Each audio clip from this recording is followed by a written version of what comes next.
اللہ اللہ اللہ۔ بیوی کہتی ہے کہ حق بات مت بولو، حق بات ہر حال میں بولو، بیوی ہو یا ماں ہو یا بہن ہو یا کوئی ہو، اللہ کا حکم ہے کہ حق بات کرو۔ قولوا قولا سدیدا یا ایھا الذین آمنوا اتقوا اللہ وقولوا قولا سدیدا۔ مومن کی تو شان یہی ہے، باقی تم جانو بیوی جانے۔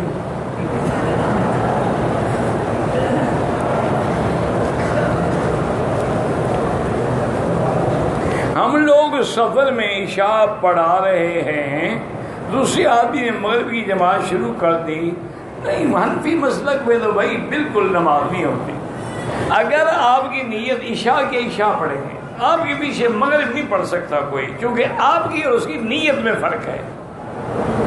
لیکن حنابلہ رحمہ اللہ کے نزدیک جائز ہے، وہ کہتے ہیں اس بیچارے کو جماعت مل جائے گی، آپ اپنی عشاء پڑھیں، وہ اپنی مغرب کی نیت کر کے شریک ہو جائے گا۔ لیکن حنفی مسلک میں نہیں، وہ کہتے ہیں بالکل نہیں، دونوں کی نیت ایک ہونی چاہیے، امام کی بھی اور مقتدی کی۔ یہ نہیں کہ امام کی نیت ہو عشاء کی اور مقتدی کی ہو مغرب کی۔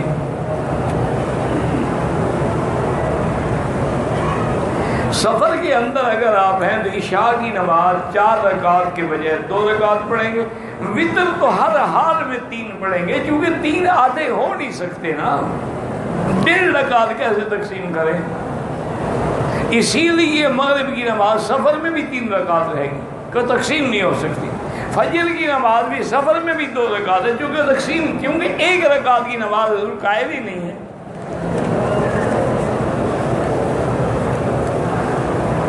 فجر نماز وقت ختم ہو گیا، اس وقت فرض ادا کر سکتے، کیا کر سکتے؟ جب وقت ختم ہو گیا، قضا ہو گئی، فوراً پڑھیں۔ آپ کون سے صاحب ترتیب ہیں کہ انتظار کریں؟ کہتے ہیں جی کہ بچی کی شادی ہو گئی، 4 سال ہو گئے، لڑکی کے سسرال والے لڑکی کو بہت پریشان کرتے ہیں، لڑکی ابھی باپ کے پاس ہے، اس کی ایک بیٹی بھی ہے، وہ بھی وہاں جانا نہیں چاہتی ہے، تو پریشان تو کریں گے جب وہ خامد کے بعد جائے گی نہیں۔ بھائی 2 بزرگوں کو درمیان میں بٹھاؤ، ان کو حکم بناؤ، ان خفتم شقاق بینہما فبعثوا حکما من اہلہ وحکما من اہلہا، ایک ادھر سے ایک ادھر سے، ان یریدا اصلاحا یوفق اللہ بینہما، ان کی وہ صلح کرا دیں۔ اگر صلح کا کوئی امکان نہ رہے تو یہ بیوی نہیں ہوتی کہ بیوی ہو خامن کہیں ہو بیوی کہیں، بس طلاق لے لے۔ خامن کے بغیر رہنے کا کیا، سسرال میں 5 سال بیٹھی ہوئی ہیں، 4 سال بیٹھی ہوئی ہیں، میکے میں بیٹھی ہیں، پر بیوی تو نہ ہوئی نا۔ پاکستان میں تقریباً سب بینک پرافٹ دیتے ہیں۔ بھائی اگر بینک نظام یہودی پہ چل رہے ہیں، جیسے پہلے بینک چلتے تھے، وہ جو پرافٹ دیتے ہیں وہ پرافٹ نہیں ہوتا، وہ سود ہوتا ہے، اور وہ فکس کر دیتے ہیں کہ ہم آپ کو 7% یا 8% یا 10% دیں گے، اور ان کا کام ہی سودی ہوتا ہے۔ وہ آپ سے مثلاً 7% سے آپ سے 10 کروڑ روپیہ لے لیں گے، آگے کسی اور بڑے بینک کو 11% پہ قرضہ دے دیں گے، تو 7 آپ کے ہو گئے، 3 ان کو ملتے رہیں گے۔ یہ تو کاروبار ہے، سودی کاروبار۔ اسلامی بینکنگ جو ہے وہ یہ کہتی ہے کہ نظام مضاربت ہو، مرابحہ ہو یا مشارکت ہو، اس کا کہنا یہ ہوتا ہے کہ بینک پر باقاعدہ علماء کی نگرانی ہوتی ہے کہ کوئی چیز اسلام کے خلاف نہ کرے۔ فرق صرف یہ ہوتا ہے کہ بینک چونکہ بڑا کاروبار کرتا ہے، اس کی فیزیبلٹی بنتی ہے، وہ اندھوں کی طرح پیسے نہیں ڈال دیتے، وہ دیکھتے ہیں، بھالتے ہیں کہ بھی اس میں فائدہ ہے یا گھاٹا ہے، گھاٹا بھی ہو سکتا ہے لیکن اپنی طرف سے اکثر نہیں ہوتا۔ جیسے کہ بینکوں نے بڑی اب میں تو 10 کروڑ کی جائیداد نہیں خرید سکتا، لیکن سب آدمی کا پیسہ جب بینک میں آ گیا 10 کروڑ کی جائیداد خرید لیں گے، اب اس کا سالانہ کرایہ جمع ہوتا رہے گا اور سب کو شیئر دیتے رہیں گے۔ اچھا کبھی وہ سہم بڑھ جائے گا، کبھی کم ہو جائے گا، تو تو وہ جائز ہے. جیسی ابھی آپ کے سامنے بلڈنگیں بن رہی ہیں, جبل عمر ہے, یہ سارے سام ہیں, اس میں سب پبلک کا حصہ ہے. سال کے بعد حساب ہوتا ہے, جو پرافٹ ہوگا تقسیم ہو جاتا ہے. مجھے کل ہی ایک اکاؤنٹنٹ بتایا تھا کہ 700 ملین کمایا ہے ماشاءاللہ, کیونکہ بیچی بھی ہے نا جگہ بنا بنا کے, بیچی بھی ہے کرائے پر بھی, لیکن سب کو تقسیم ہوا ہے. اتنا ریٹ بڑھ گیا ہے سان حصے کا, شیئر کا ریٹ بڑھ جاتا ہے, یہ تو جائز ہے.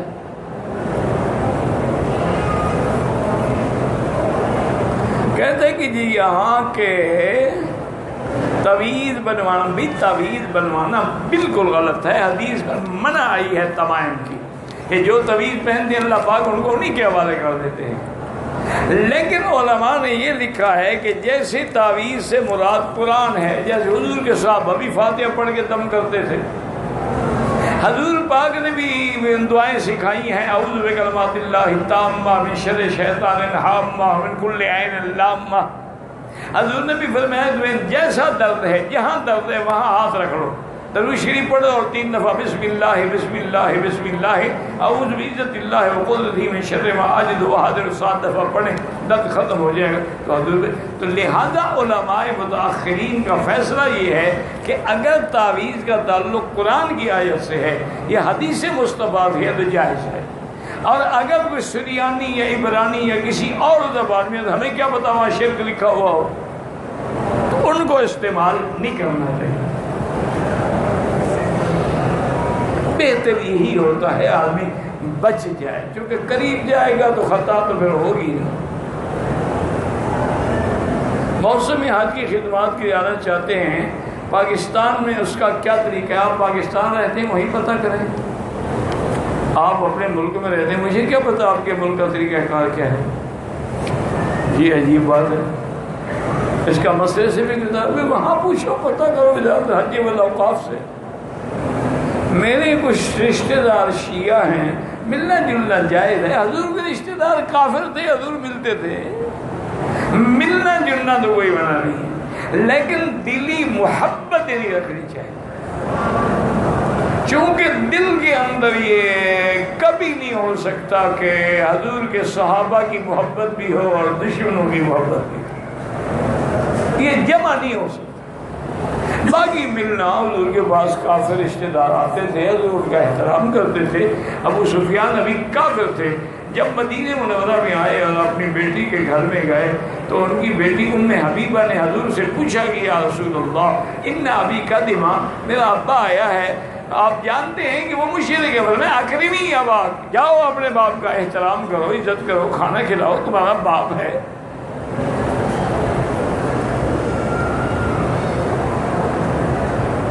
کہتا جی کہ دعا کریں کہ میں 4 مہینے کے لیے تبلیغ میں قبول ہو جاؤں. وہ تو ڈھونڈ رہے ہیں, دعا کی کیا ضرورت ہے؟ دعا تو وہاں کرائی جاتی ہے جہاں کام بند ہو. وہ تو خود پکڑ رہے ہیں, ڈھونڈ رہے ہیں کہ آؤ بھائی اللہ کے راستے میں نکلو. تو اس کے لیے دعا کیا کرانی ہے جناب؟ بس خیال ہے, باقی قبول ہونا وہ اللہ کے. مجھے کچھ پریشانی ہے, تو پریشانی کے لیے حضور نے فرمایا ہے کہ حسبی اللہ لا الہ الا ہو علیہ توکلت وہو رب العرش العظیم. یہ جتنا ہو سکے نہ پڑھتے رہو, سب پریشانیاں ختم ہو جائیں گی انشاءاللہ.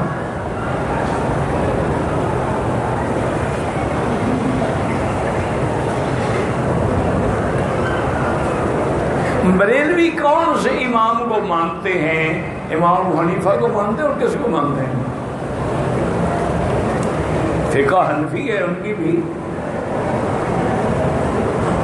ہم پاکستان جا رہے ہیں, عائشہ انشاءاللہ پتہ نہیں کیا لکھا, بار جا رہے ہیں, اللہ خیریت سے لے جائے آپ کو.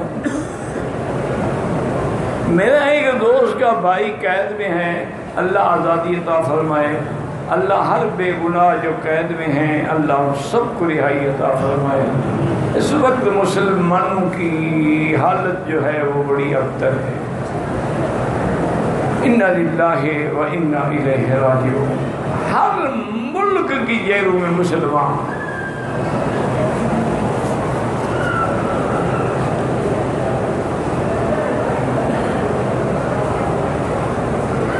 جب آدمی کی شادی ہوتی ہے تو اس کو 2 رکعت نماز نفل پڑھنے کے لیے مسجد میں جانا چاہیے. ہاں بیوی بیچاری گھر بیٹھی رہے تم نفلیں پڑھتے رہو.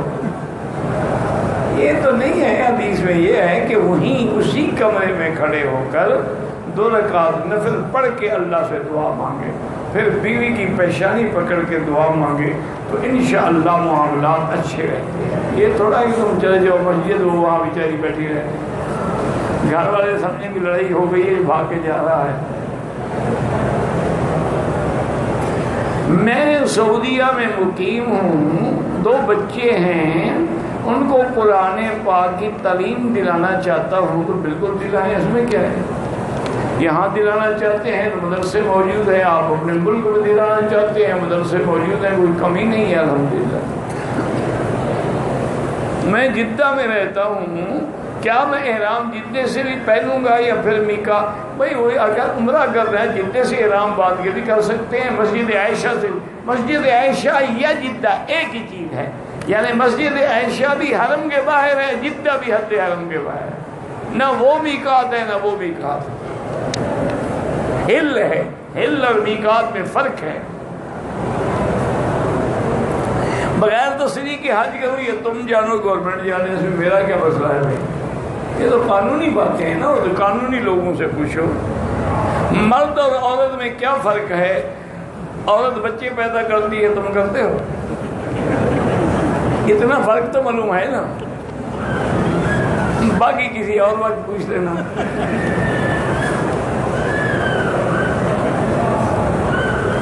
ایک دوست نے دعا کے لیے کہا, ہم تو سب کے لیے دعا کرتے ہیں الحمدللہ. کہتا ہے جی مسوڑوں سے خون نکلتا ہے, روزے کی حالت میں اگر وہ خون نکلتا ہے کوئی فرق نہیں پڑتا, کوشش کریں کہ حلق میں نہ جائے.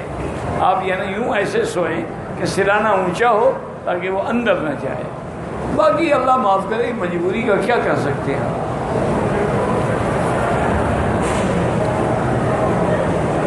حضرت عثمان نے محمد ابن ابی بکر کو پتہ نہیں کیا گورنر بنا کر بھیجا, خط لے کر. وہ تو اس کی مروان کی سازش تھی, اس میں حضرت عثمان بے گناہ ہے.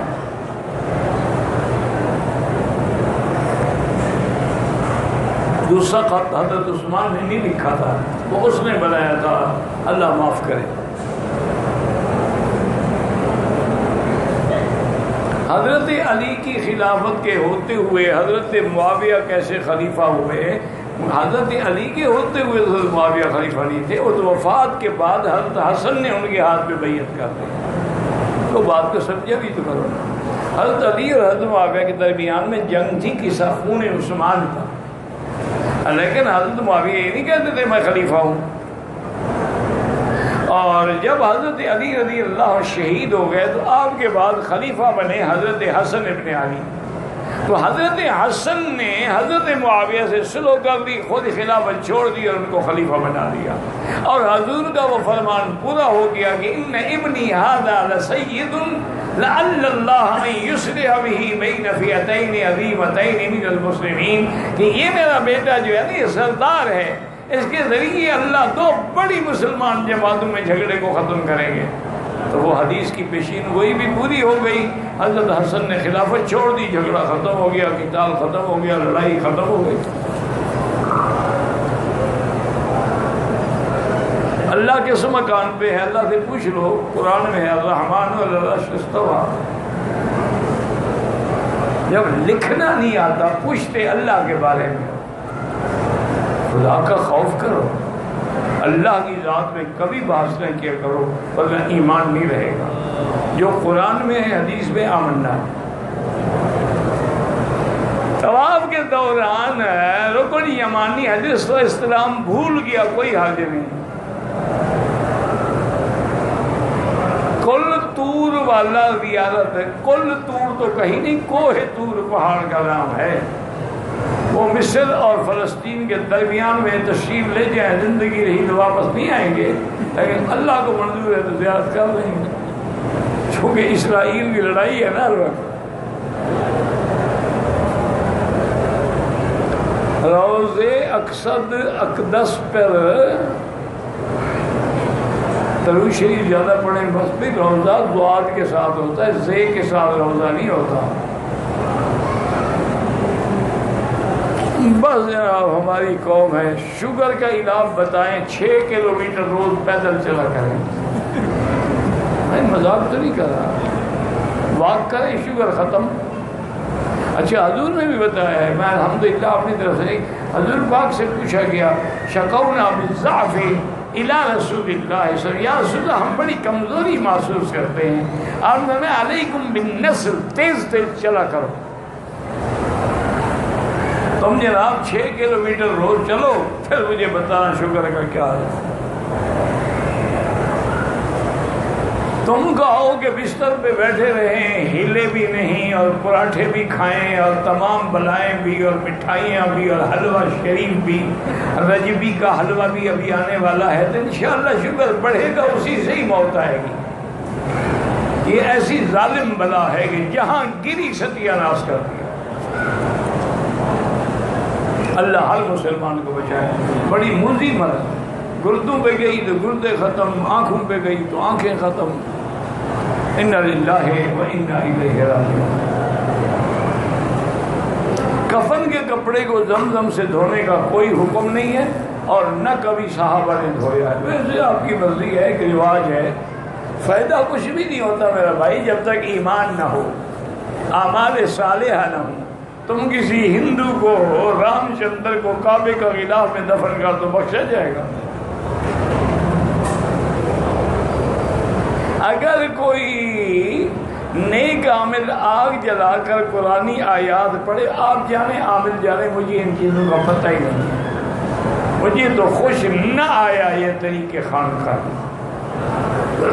جو صحیح عالم ہیں وہ کبھی قرآنی آیات کو آگ میں نہیں ڈالتے، ہاں کسی چیز میں دم کر کے ڈال دیں گے، آیت لکھ کے قرآن کی آگ میں جلائیں گے کبھی نہیں۔ کہتے ہیں انک لا تہدی من احببت، اور دوسری صورت انک لتہدی، راستہ دکھانا کام ہے نا، توفیق ہدایت اللہ کے ہاتھ میں۔ ایک ہے راستہ دکھلانا، یہ نبی کا کام ہے، منزل پہ پہنچانا یہ اللہ کا کام ہے۔ احرام والی حالت میں خوشبو والے صابن سے ہاتھ دھو لیے، صدقہ خیرات کر دیں، چونکہ فوراً تو دھو ڈالے ہیں، لیکن کیا نہ کرو ایسی بات۔ جب ہم آتے عمرے کے لیے، آدمی کہتا ہے کہ میرا سلام دینا، بالکل دینا۔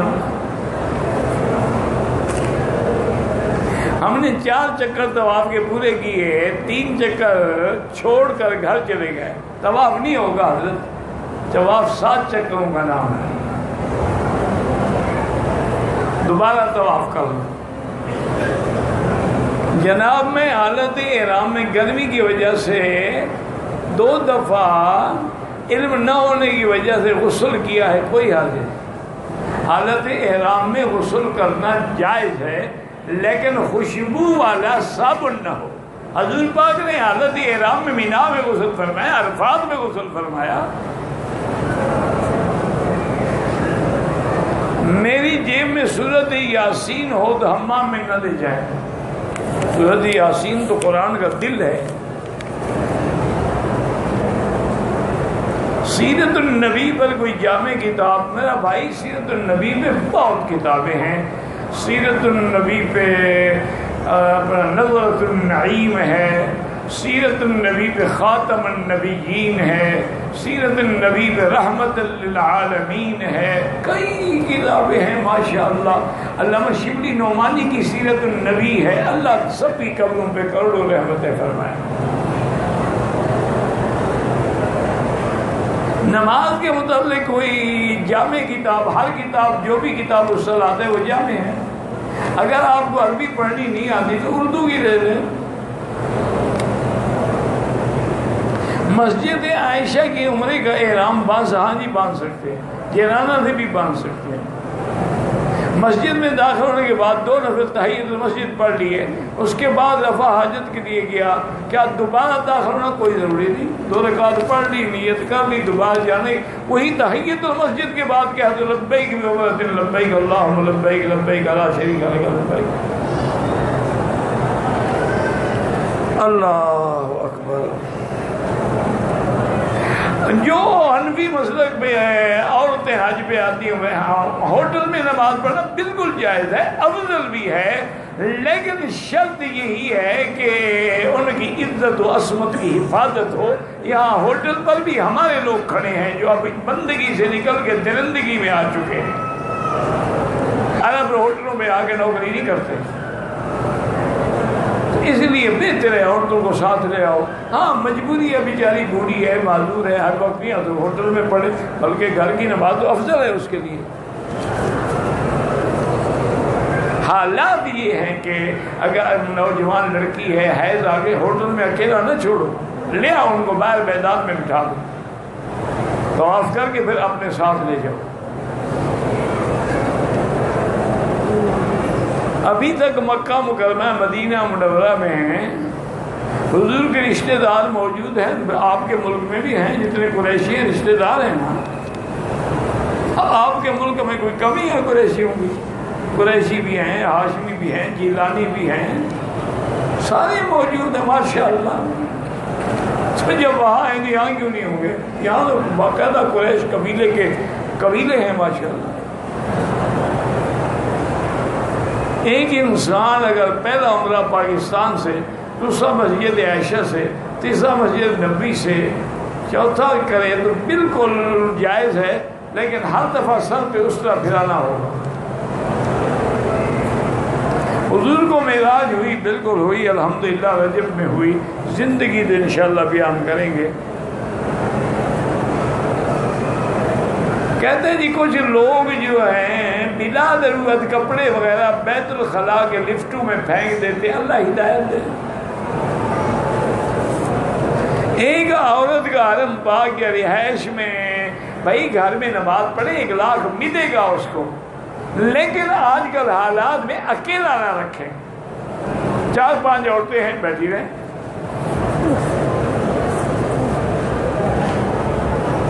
ایک آدمی یہاں کام کرتا ہے، والدین کو میرے رشتہ فلاں جگہ کر دو، والدین نے خوشی سے وہاں رشتہ کیا، لیکن نکاح کے دن پھر اس نے فون نہیں کیا، والدین نے وہاں نکاح کر دیا تو ہو گیا. کیا ضروری تو نہیں کہ نکاح والے دن فون کرو، والد کو کہہ دیا، اجازت دے دی، والد تمہارے وکیل نے کر دیا، نکاح ہو گیا. اسی دن فون کرنے کی کیا ضرورت تھی جناب؟ میں نے عصر کے بعد طواف کیا، طواف کی 2 رکعت پڑھی. افضل یہی ہے کہ مغرب کے بعد پڑھیں، لیکن اگر کسی نے پڑھ لی ہے تو کوئی حرج نہیں، کوئی کفر اسلام کی جنگ تو نہیں ہے. افضل غیر افضل کا سوال ہے. حنفی مسلک میں افضل یہ ہے کہ مغرب کے بعد پڑھے، تاکہ ایک حدیث کی مخالفت نہ ہو کہ لا صلاۃ بعد العصر حتی تغرب الشمس. اعلان باندھ کے گرمی لگی تو نہا لیا، کوئی بات نہیں. جمعہ کی اذان جو ہے وقت داخل ہونے سے پہلے ہوتی ہے تو آپ نفل نہ پڑھیں، جب وقت داخل ہو بعد میں پڑھیں. باقی وہ اعلان کے لیے ہوتی ہے، وہ اصل جمعہ کی اذان نہیں ہوتی. اصل جمعہ کی اذان ہوتی ہے جب منبر پہ خطیب آ جاتا ہے.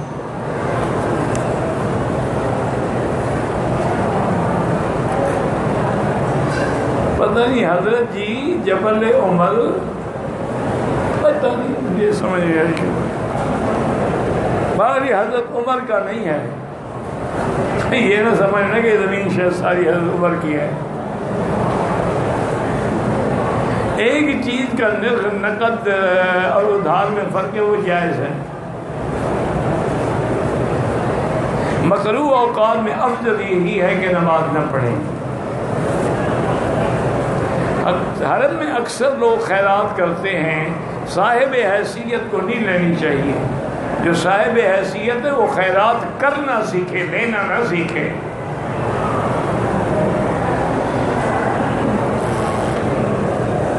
مدینے سے احرام باندھا، روم میں بیوی نے وضو کرتے ہوئے اسکارف اتار دیا، کوئی حرج نہیں. اسکارف باندھنا عورت کے لیے ضروری نہیں ہے احرام میں. اتار دیا پھر باندھ لیا.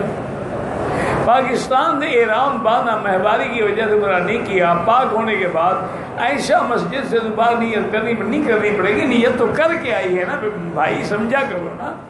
جب وہ اپنے ملک سے نیت کر کے آئی، اس کے میقات کے عمرے کو خراب نہ کرو، بیٹھی رہے، جب پاک ہو غسل کرے جا کے عمرہ کرے۔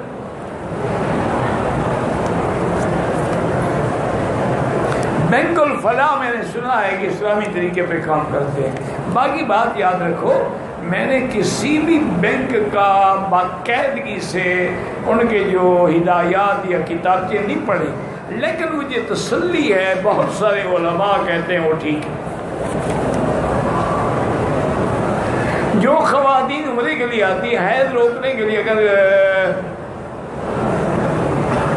میڈیسن کھاتی ہیں جائز ہے، لیکن ایک بات یاد رکھیں میری بیٹی، یہ میڈیسن جو ہے نا کسی لیڈی ڈاکٹر کی رائے کے بغیر نہیں لینا، ورنہ مصیبت یہ ہوتی ہے کہ نہ حیض بند ہوتا ہے نہ جاری ہوتا ہے، مہینہ مہینہ رول جاتی ہے۔ وہ تو آئی تھی کہ میں پاک رہوں، وہ پاک کے بجائے عذاب میں آ گئی۔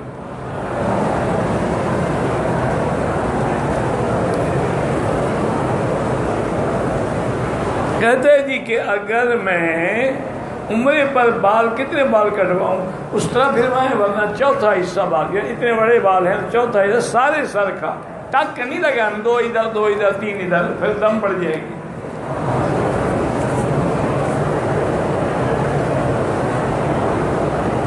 کہتے ہیں جی سوتے وقت مجھے جن آ کے دباتا ہے تو آپ اس کو دبائیں نا، آیت الکرسی پڑھیں، سورۃ البقرہ کی تلاوت کریں، جب محسوس اعوذ باللہ من الشیطان الرجیم کا ورد کریں، دیکھیں بھاگتا ہے کہ نہیں۔